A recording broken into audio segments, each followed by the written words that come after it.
All right. So this is the Training Grounds 90-day challenge kickoff meeting.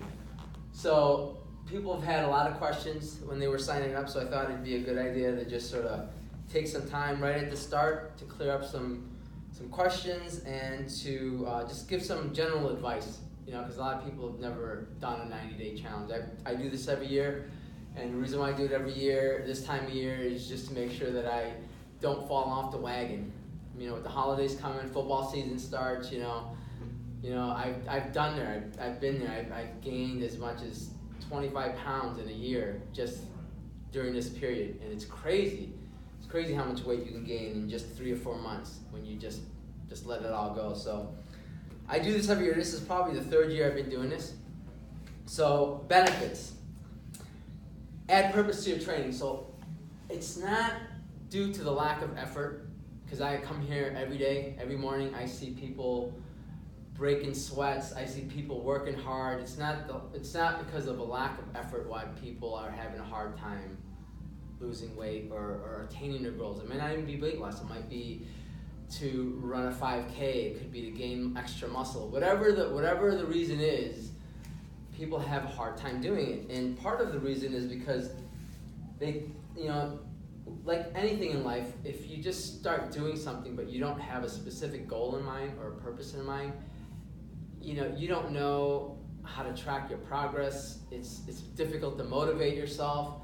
You don't have an end date in mind. So part of this challenge is just to give people focus, not just, hey, I'm glad it's habit for a lot of people. They just come, but just coming to the gym on autopilot like that without having a purpose, it's difficult. It's difficult to stay on that, especially on the days that you really don't feel like coming. And those happen, right? You wake up out of bed and you decide, I really don't feel like coming. Or you do come and you don't really feel like you're motivated to work out that hard. So, it's time not well spent, right? Also, it takes advantage of this community. One thing that separates us, this gym, from a lot of other gyms is the fact that we have such a great community. We do a lot of things outside of the gym together. So why not take advantage of that? You guys have heard the saying, even the weak become strong when they're united. I mean, that's true, right? Many hands make light work. So it's one of those things where if you're not the only person that's sort of paddling to that island, it makes it a little bit easier, knowing that you have company, knowing that other people are also in the same predicament that you're on. Same people have the same goals that you have for the next 90 days. I think it just helps with motivation. Keeps you from falling off the wagon. Like I said, this time of year is the worst time of year. If you go online, there's statistics on it. The average American gains anywhere between 5 to 15 pounds between now and end of the year. And what happens is, a lot of people just say, it's getting too busy. Holidays are coming, football season's here. I'm just going to go ahead and take a mental and physical break, for the next 3 months, and I'll hit it hard come January. What happens is you gain that weight, and then you get into the gym and you get excited, you make your resolution to lose weight, you work hard, you lose that 5, 10, 15 pounds to only get to where you were when you fell off the wagon. So it's a vicious cycle. That's the reason why you see a lot of people lose weight, gain weight, lose weight, gain weight, lose weight, gain weight, because there's always that time of year where they just fall off. So part of this challenge is just to keep you from falling off. Let's break that cycle, okay? Having a defined end date. We've all done it. Hey, there's a wedding coming up in a couple months. I got to get ready for it. I got to fit in my dress. I got to fit in my tux. I have a class reunion to go to, whatever. We've all done it. We, as a society, are event-driven. Right? We are event-driven. So let's take advantage of that. Let's go ahead and put an event out there. Let's draw a line in the sand and say, hey, you have 90 days to get here. We've defined the parameters. It's much easier to plan for that, right? It's much easier. How do you start? How do you start a challenge? 90 days, 90-day challenge. Where to even begin? Because you guys are all coming to the gym. So what are you going to do? What are you going to do differently than what you've been doing? Well, first of all, let's set a goal, okay? Whatever the goal is, set your goal right now. Is it to lose 10 pounds? Is it not to gain any weight between now and the end of the year? Because you know last year you gained 10 pounds. Let's not add the holiday 10 pounds. You know, if half the people didn't lose any weight, but they didn't gain any weight, for me, that's a win. That is a success of this challenge. You could be gaining muscle, you know? That's why we take measurements, okay? Drop a couple dress sizes or pant sizes. Whatever it is that you want to achieve, stick to that. Keep it simple. Keep it really simple. Have a plan, right? Have a plan. A plan could be as easy as, you know, I'm going to make it to the gym 3-4 days a week. Or I'm going to, you know, depending on what your goal is. Say your goal is to gain some muscle or some strength. I'm gonna do weight training Monday, Wednesday, and Friday. Have a specific plan. Just don't, you know, sometimes it's really convenient to walk into a place and have everything laid out. But that gets you into that, you know, and that's great because a lot of people need that. But sometimes it's also good to have a plan, to have a little bit more focus when you come to the gym, understanding that the reason why I'm coming to the gym today is I want to work on, you know, upper body strength day, or I want to work on my mobility, or I want to work on my cardiovascular endurance. Have a purpose, have a goal, you know? Even when you're taking a class, understand that you have a goal. You're not just doing the battle ropes just for the sake of doing the battle ropes until you hear the whistle blow. In your mind, always have that goal because that's going to help motivate you. As you know, the 5 minutes turns into 10, turns into 30, turns into 45 minutes, it gets harder. And sometimes toward the end of the workout, you sort of peter off. If you have a goal in mind, it keeps you motivated, keeps you focused. Again, you know, most people come to the gym, and when they leave the gym, they're going to spend the rest of their 24 hours, 23 hours, whatever it is, doing things for everybody else but themselves. When you come to the gym, be a little bit self-indulgent. This is your time. You know, everybody has a different reason why they come to the gym. Have a reason to come to the gym and focus on it and focus on you. Because again, you're going to leave this place and you're going to do stuff for other people at work, your family, whatever. Focus your time on you when you're here. Be a little selfish with your time. Start a log, right?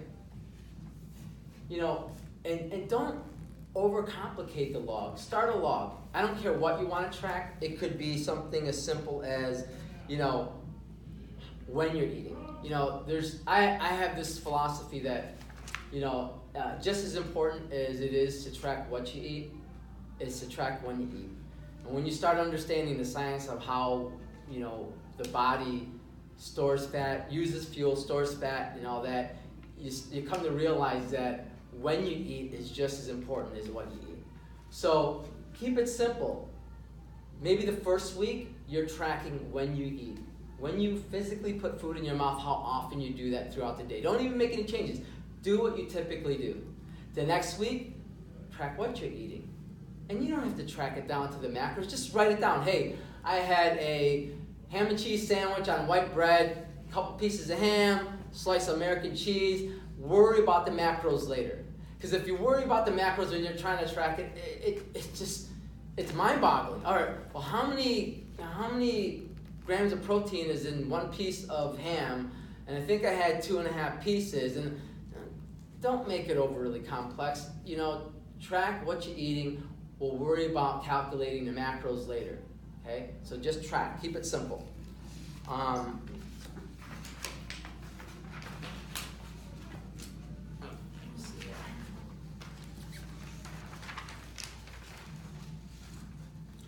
Because when you start tracking things, you're going to ultimately start to see a pattern. Pattern could be, you know what? Between breakfast and lunch, I consistently snack on almonds. I'm a grazer. Okay. Later on, you might find that that's what's keeping you from getting your goal. The only way you're going to be able to understand what to change is you have to understand how you got there. You have to start tracking, keeping a log, and seeing if you can see some patterns, things that you might be able to change, tweak. And how do you, don't make, for example, also don't make it hypothetical. And I've told a lot of people this, so and they ask me, what do you mean by that? I always give the same example. I say, if someone were to offer you $1 million, but you had to cut your pinky finger off, most people say, yeah, I'd do that for $1 million. But if I laid $1 million in a briefcase in front of you and handed you a pair of shears and said, do it, most people would think, they'd second guess themselves, they probably wouldn't do it. I know I probably wouldn't do it. I couldn't, I just, the thought of it, I wouldn't do it. So the same thing, when someone says, I need you to do X, Y, and Z. You want to know how to lose weight? You want to know how to get fit? I need you to do X, Y, and Z. Most people immediately say, they start to think about that and say, no, can't. There's no way I can give up bread for the rest of my life. There's no way I can do it. There's no way I can give up beer for the rest of my life. There's no way I can do it. So right away, they're already saying, no, can't do it. And what happens is they spend the time trying to find a program that's conducive to their lifestyle. You hear it all the time. Find something that works. Find something that works. You know what that really translates to me personally? Find something that you can tolerate. You can't live life tolerating life. If the doctor said, hey, if you don't quit smoking today, you're going to die in 3 years, would you say, well, can I only smoke on the weekends? You would, of course you wouldn't say that. So understand that if you want to get somewhere, it's going to take some planning and effort. So how do you make that easier? Well, don't make it hypothetical. Instead of saying, hey, can you live without bread the rest of your life? Do this. Say, you know what? For the first 2-3 weeks, I'm not going to eat any bread. For the first month, I'm not going to eat any bread. Anyone can do something for a month. A month is nothing. Then ask yourself after that month, see what the results are. Maybe there won't be any benefit. Maybe that bread's not your problem, but maybe it is. Maybe after a month you're going to realize, wow, I dropped 7 pounds. I've dropped some inches. Then ask yourself, can I do it for another month? It's no longer hypothetical. It's tangible. You have something tangible to negotiate with yourself to say, hey, is this worth it? Is it worth it for me to continue to do this? When you're asking yourself, can I do this the rest of my life? It's hypothetical. It's like on the promise of you could look better. Most people won't. I know I wouldn't, right? That's how I started. When they say take baby steps, that's what they mean. Find something that works and see if it works. Try it, see if it works. Try it, see if it works. Because not everybody is, insulin insensitive. Not everybody has a poor reaction to carbohydrates. I do. That's why I know what works for me is to eliminate or reduce carbohydrates from my diet. That's how I lost 70 plus pounds. But that may not be the key for everybody. So you got to find out what that is. And the only way you're going to do that is to try it. Try it in spurts. Okay? Don't say I'm going to do it. How to track your progress? Well, part of this challenge is we are going to have at least 4 more check-ins where I'm going to weigh you, I'm going to measure you, I'm going to retake your picture. Okay? It's funny, when people were getting weighed, they asked me, shoes on or off? I go, I don't care. I go, well, I'm gonna put my shoes on and maybe I'll take them off afterwards. I'm like, you're just cheating yourself. I tell them, I say, this is not a competition. This is a challenge. You're not competing with anybody. You're just trying to find, you're trying to educate yourself. You're trying to find different mechanisms to help you get to your goal. Different methods, different processes. So, we're gonna get checked in at least 4 more times between now and November 22nd. Look in the mirror. I mean, 90% of the people, even though they say, well, I'm joining the gym because I want to get healthy, I want to be around for my grandkids, I want to lower my blood pressure, I want to lower my cholesterol. At the end of the day, they want to look better in the mirror. That's why I do it. So look in the mirror. Nothing's going to give you a better indication when you look in the mirror and say, yeah. And that's why we take pictures. The pictures aren't to shame you. The pictures are to track progress. People are all worried, I don't want these pictures. Those are your pictures. They're used for you to just say, you know what? Oh yeah, I am looking better. It is working. And it's important for you to be able to do that. Other ways, are your clothes fitting you looser? Again, keep it simple. It doesn't have to be complicated. You don't have to sit there and get some calipers out or get your, go get a DEXA scan or go do a water displacement, go do a body pump. Are your clothes fitting you looser? If they are, then hey, great. It's working. Keep it simple. Are you any stronger, right? Hey, last week I was able to, bench this. Now I'm benching this instead. Keep it simple. How do you stay on it? Remind yourself it's only 90 days. It's only 90 days, guys. 90 days goes by like that. Again, once you have an end goal, an end date, it's much easier to stay focused because it's like, all right, because people always do that. It's like, I can do it. 30 more days, I got 30 more days in me. It's like when we're working out and we're asking you to, all right, 60 seconds, hit that bag for 60 seconds, and then you hear me say, come on, 15 seconds left. It takes you longer to tie a pair of shoes. That's what I tell people. It takes you longer to tie a pair of shoes. You got 15 seconds in you. Same thing. Once you know that it's going to end soon, or when it ends, it's easier to push yourself. So it's only 90 days, right? Create small milestones. All right? Milestone, the first week could be, my milestone for this first week is to make sure that I fulfill the first 90-day challenge workout, which I posted on Facebook, and get my numbers up there. Another thing that you can do is say, for the first week, I'm going to make sure I do keep a log. I'm going to log when I eat. Just when. I don't care what I eat. I just want to log. Every time I put a piece of food in my mouth, I'm going to just put the time down. I'm not even going to keep track of what I eat. I'm just going to keep track of when. Or it could be simple as, I'm going to keep track of how much sleep I get at night. I went to bed at 10:30. It took me about an hour and a half to get to bed because I was tossing and turning. Woke up at 6 o'clock. Small milestones, okay? And then remind yourself there's about 45 other people doing it with you. When you feel like, man, this is just tough, or I don't want to do this, and I'm tired of it already, watching this, doing that. Think about, misery loves company, right? We have 45 people in this challenge. That means almost half the gym understands that, I got to do something. Because he's right. This time of year, I fall off the wagon, I gain the weight, and it's just a vicious cycle. So understand that you are not alone. You are not alone in this. And that, for me, that is a comforting feeling.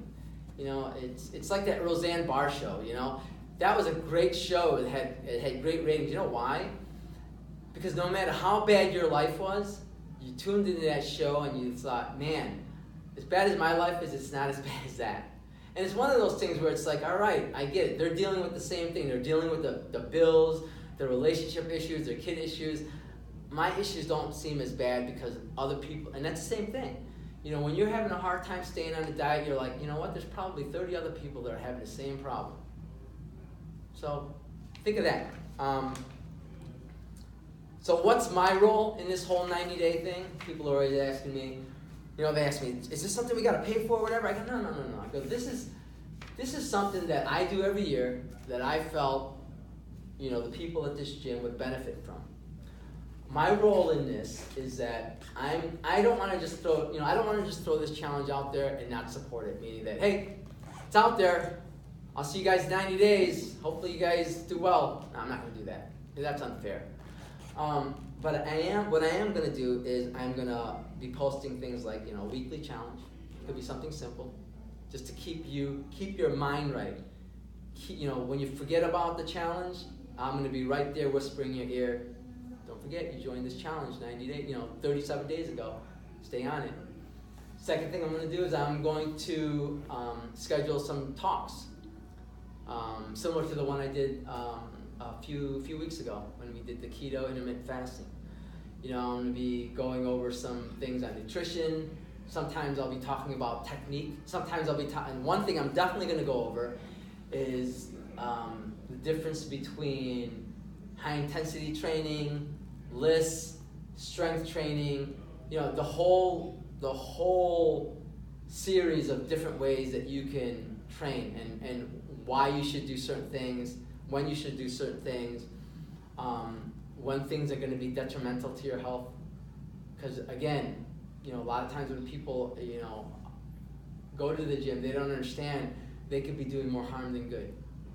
They could be doing more harm than good, depending on what your goal is, how old you are, whether or not you have any current issues, going on. You got an injury that you're nursing. You have a thyroid issue that someone doesn't know about. You could be doing something that's detrimental to your health. So I'm just going to break it down and say, hey, this is the benefit of this type of training. This is when, the best time to do this type of training is in this, this scenario. I'm going to just sort of break it down that way. I'm going to also give a little talks on technique, difference between a low bar and a high bar squat. Why would you even consider doing that? Why would you even do a front squat as opposed to a back squat? Kettlebells. I'll do a seminar on kettlebells. That is my love. If I had to pick one implement that I could only use one implement to work out the rest of my life, it would be the kettlebell. That would be it. Everything else would be gone, and I could do everything with it. Also, I'm going to just be an ear to listen to you guys, because a lot of times people get frustrated and they feel like, man,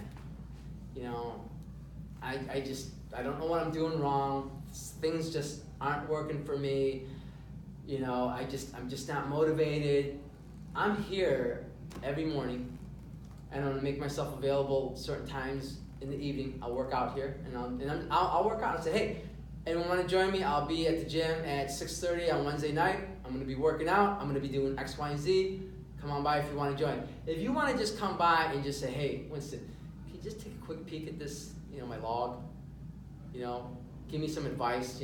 Tell me if you think I'm on the right path. Bounce things off me.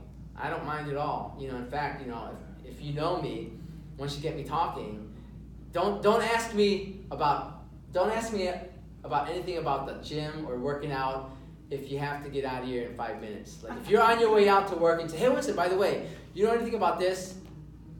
You're gonna have a hard time breaking away, because you know me. I just like to talk. If I had to do life all over, I'd probably be a gym teacher.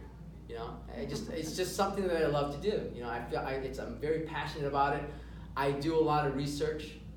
I do an enormous amount of research before I even, I don't want to say prescribe, before I even suggest or before I even mention anything, I've done hours of research. And I don't mean just watching YouTube videos of some 25-year-old guy saying, hey, if you want, lifting up his shirt saying, if you want to look like me, do this. Well, guess what? You're about 25 years younger than I am, so no, it's not what I'm going to do. I listen to the, silver-haired, 80-year-old gentleman who just won the Nobel Peace Prize because they found the benefits of autophagy, which is, how your cell regeneration. That's the guy I listen to. Those are the people that I read. I'm constantly downloading research papers, reading through those. So, and again, is there a magic pill out there? No, but I feel if you have a good grasp on how the body works, and it's not as complicated as most people think it is. It really isn't. If you have a good understanding of how the body works, how it stores fuel, how it uses fuel, why is sleep so important?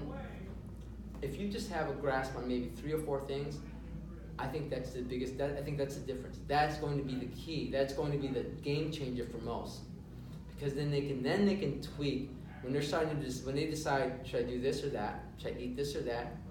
They're going to think, all right, based on what I know of the Human Anatomy 101, I probably shouldn't do that, or I probably should do this. So again, educate yourself, because it doesn't take a lot. People think you have to read volumes and volumes. It doesn't. It really doesn't. And what I'm going to do is I'm going to oversimplify that for you guys. I'm going to point you to some research that I've done that sort of breaks it down really simply.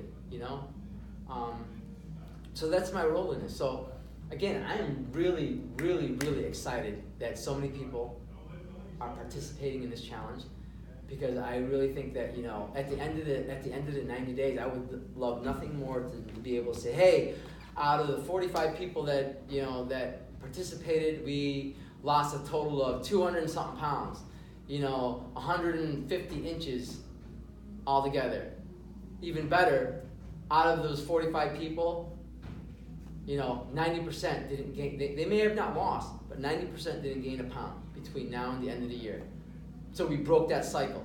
So again, a win isn't just losing the weight or losing inches. If you don't gain anything when most people in America are, that's a win. You got to pat yourself on the back for that. That takes a lot of effort, a lot of work, because most of the people can't do that. So put things in perspective, guys. I mean, I honestly think this is going to be great, because I think that we have the right community in this gym that we could take advantage of something like this. A lot of these gyms that have these programs, it's more of a way for them to get members and stuff. This is something that I feel this gym, it really lends itself to it, just because of how close of a community we have. So that's the spiel. I hope that you guys, again, I encourage you guys to reach out. And day 2 is tomorrow. So start your log tomorrow. Start with something. Small milestone. Start with something. Don't forget to post your numbers for the weekly challenge. And I'm going to be posting a weekly challenge every week. That's why they call it a weekly challenge. So, all right, guys. All right. Any questions at all? I do have a question as far as tracking. Sure. Because I use the MyFitnessPal. Are y'all familiar with that? Yeah. So I've got conflicting ideas.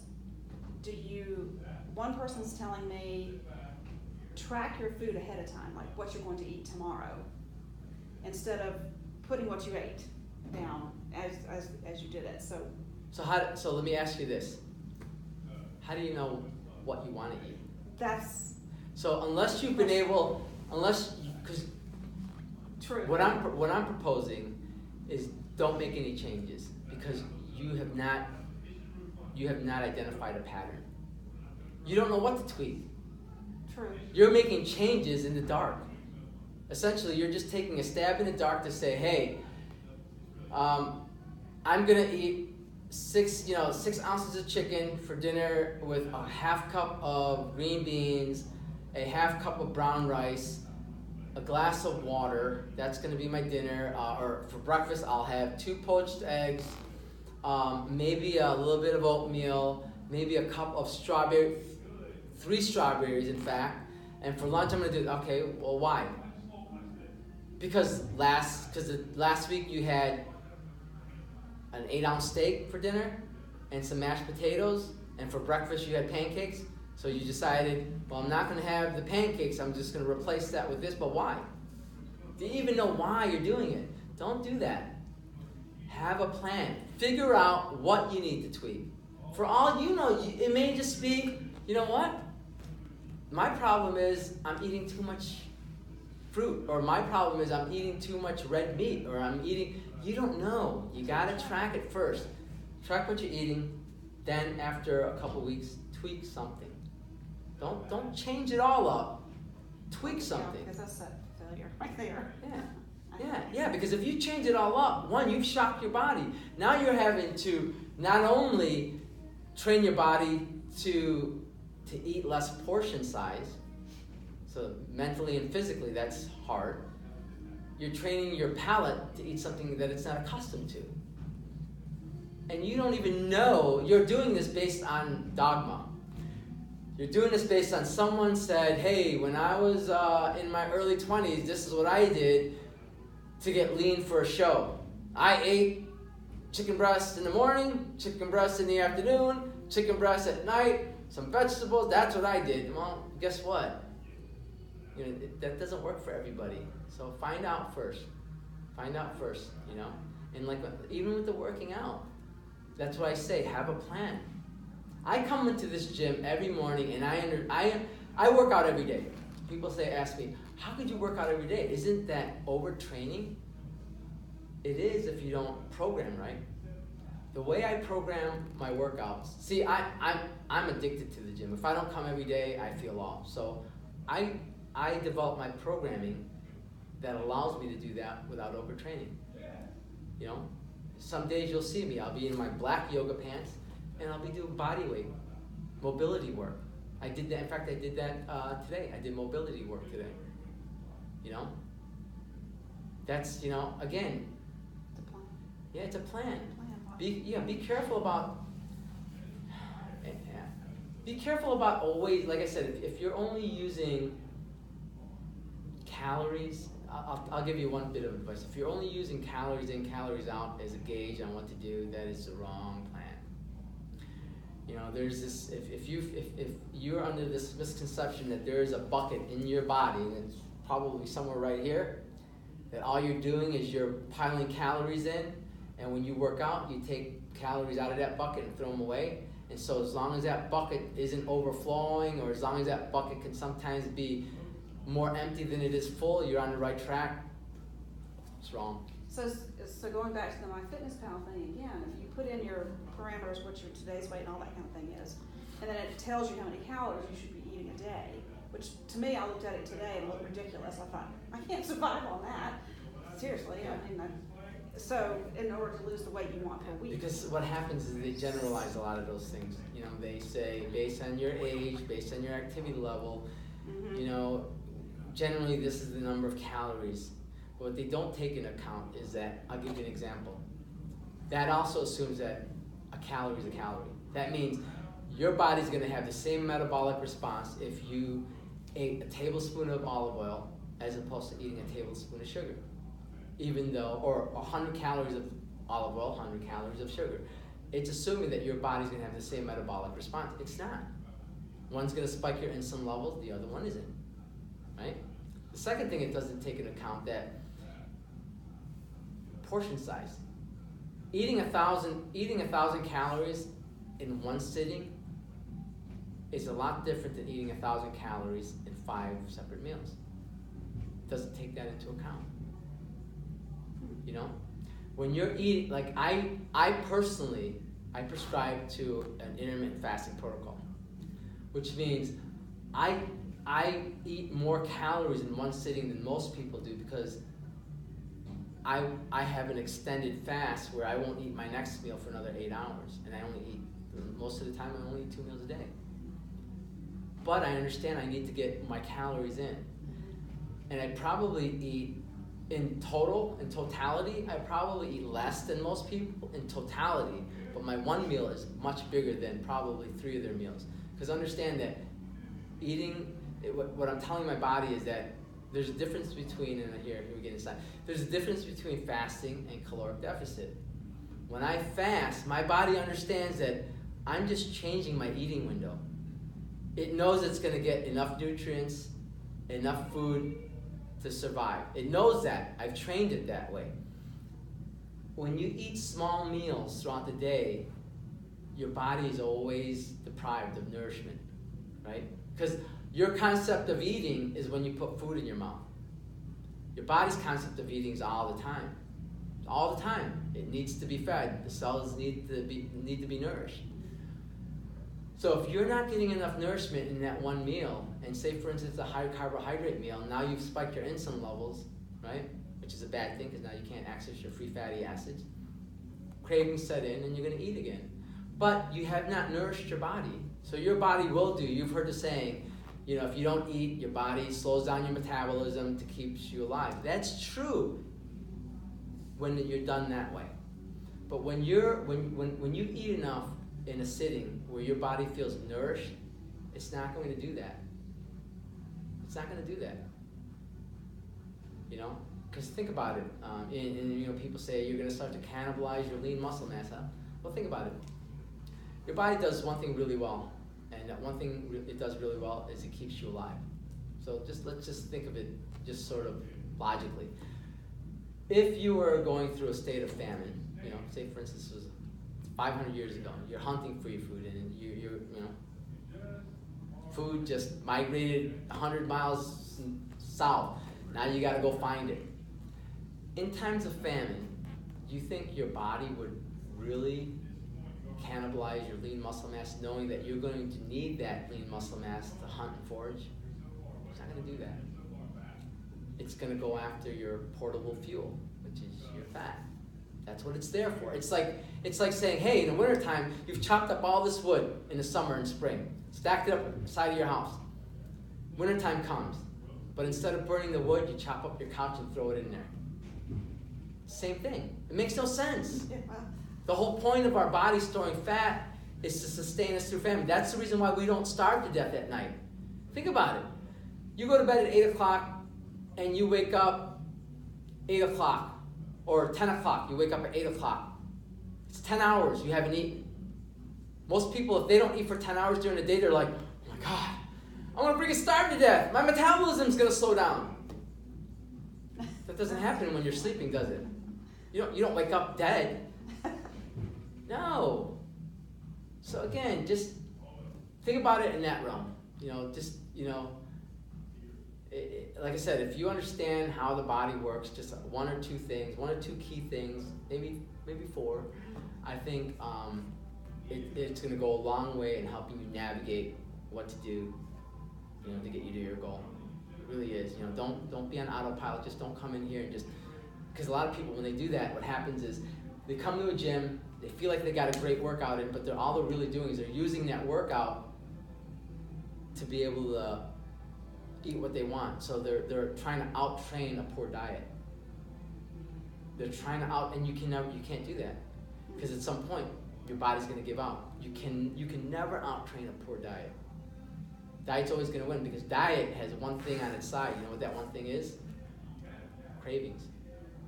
That's what it has. You're relying on when you rely on willpower to keep you steady, you'll always lose. Because at some point your will is going to give out. You have to rely on the science. And you got to understand why you have food cravings. Because food cravings, a lot of people keep them at bay using willpower.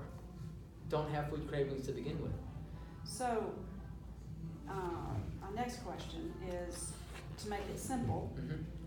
I know that Brennan and Andre have given me these sheets that have, the pie chart kind of thing. Mm-hmm. And it The comes macros. Yeah. Yeah. So to just keep it to that, is that the easiest way? Because I tell you. I do track my macros, and it depends on what you're doing. Like if you're on a ketogenic diet, if you're on a paleo. I mean, tracking macros is important. It's really difficult, one, to track your macros accurately, because you really don't know how much fat is in that burger. Yeah, I don't want to get all technical. Yeah. I'd like to say, okay, I want this, and this on my plate. Exactly. And I need this portion, and that's Exactly. The second thing I'm about so tracking. overwhelmed with all of these Yeah. things out there. I'm thinking, Yeah. this is too much. Like, that's why I'm getting a little crazy. No, I agree with you 100%. And another thing about tracking macros is, well, how do you know how much protein you should be eating? Exactly. You don't. I don't. You have no idea. That's why you have to track what you eat, and you have to understand. All right. What happens if? So what I did.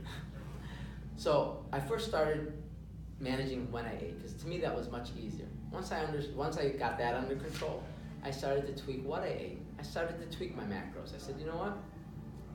What happens if I decrease my carbohydrates by 10% and I increase my fat by 10%? What is that going to do to me? It takes time. Yeah, figure it out. You got to figure it out, because those pie charts that they publish online, those are just very general. It's a broad spectrum. It's a broad. Now there's things like a diet, like a ketogenic diet for to like treat epilepsy. I mean, there's a strict prescribed ratio of macros. I'm not talking about that. I'm talking about the person that wants to just lose a little bit of weight, gain a little bit of muscle. Everybody's different. You gotta find out what that ratio is for you. But for me, instead of tracking macros, I equate macros to say proteins are any meats, fats are fats, right? So, and carbs are carbs. And when I say I'm going to tweak my macros by 5%, that means instead of eating this big piece of chicken, I'm going to eat this big piece. You know what I mean? Yeah. I do it like, I simplify it. I don't sit there and I weigh things out. I don't do any of that. I put on a plate and I say, all right, this plate looks like 30% of it is protein, 30% is fat, 40% is carbohydrates. Look at all this freaking pasta I have here. I'm going to scrape off a little bit of that pasta on the side. Yeah, I keep it simple. I really do. Because at the end of the day, one of the things that's really going to drive you crazy is trying to track every morsel of food that goes in your mouth. Who has time for that? No. And the alternative, Yeah. yeah, Been there, done that too. and the alternative is something like a Nutrisystem or something like that, where they give you these box meals.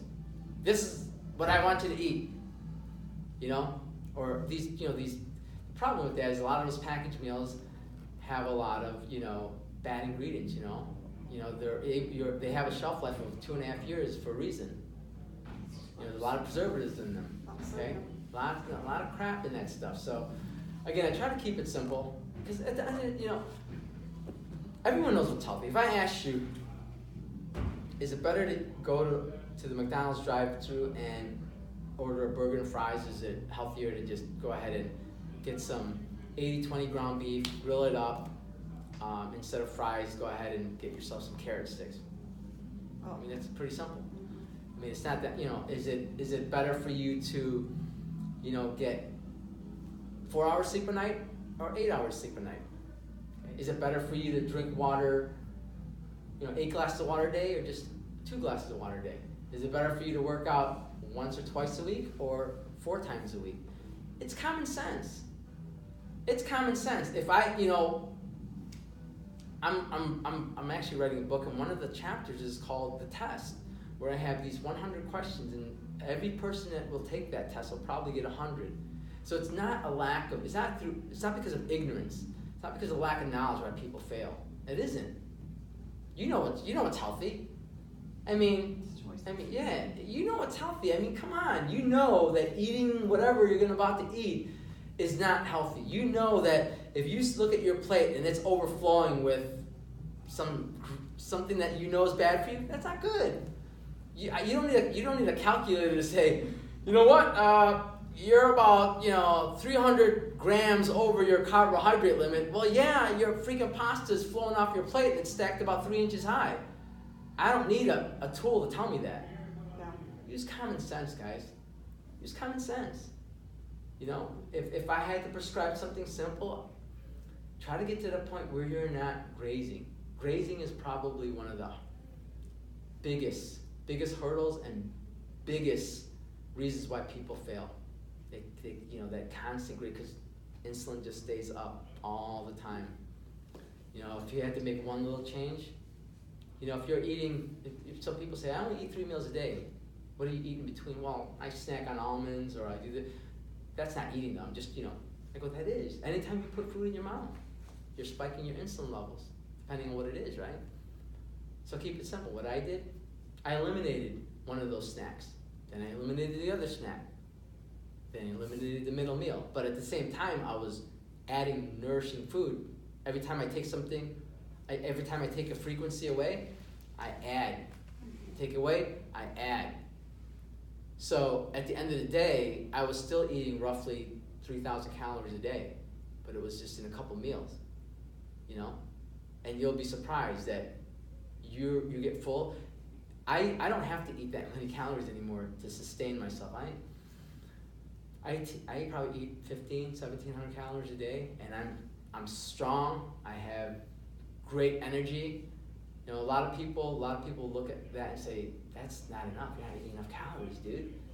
You're gonna dwindle away to nothing. You're gonna start cannibalizing your lean muscle mass.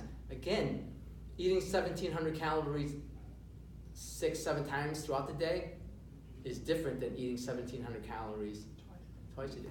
Because when I eat those 2 times, I'm fully nourishing my body. My body's not thinking it's been deprived of anything. So it does what it's supposed to do, which is in between meals, it's accessing my fat. It does what it was engineered to do. We are not engineered to eat all the time. We didn't wake up out of our caves and have breakfast waiting for us. We had to hunt and forage for it. Sometimes we didn't eat until 2, 3 o'clock. Sometimes we didn't eat until the next day.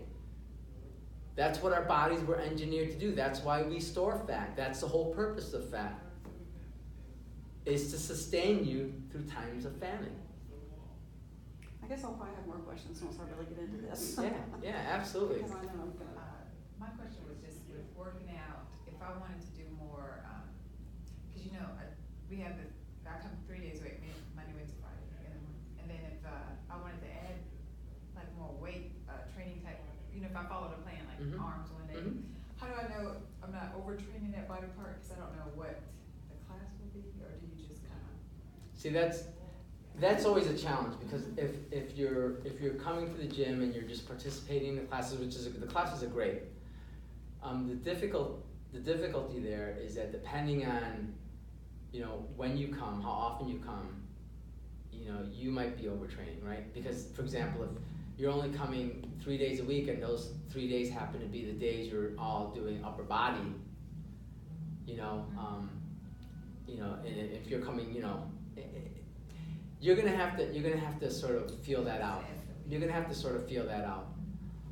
And you know, the guys here, Chad, Luana, Brannigan, if you say, hey, listen, yesterday I did a lot of heavy arms, and you know, do you have an alternative for me to do in lieu of doing this exercise? They're really good at giving you an alternative for it.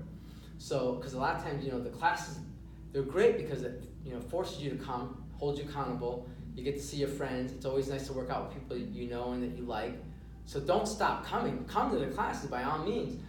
But you know, especially if you're injured, if you feel tweaked, something's not right.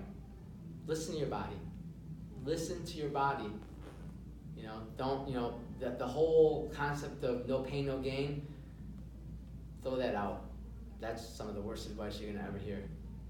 So. Anything else? No? All right, let's get. I'm excited. I'm glad you guys Thank you came. for all the info. Yeah, no, absolutely. This We'll is keep it up. helpful. Well, today I was bad. I think for me, starting days or anything, I kind of self-sabotage.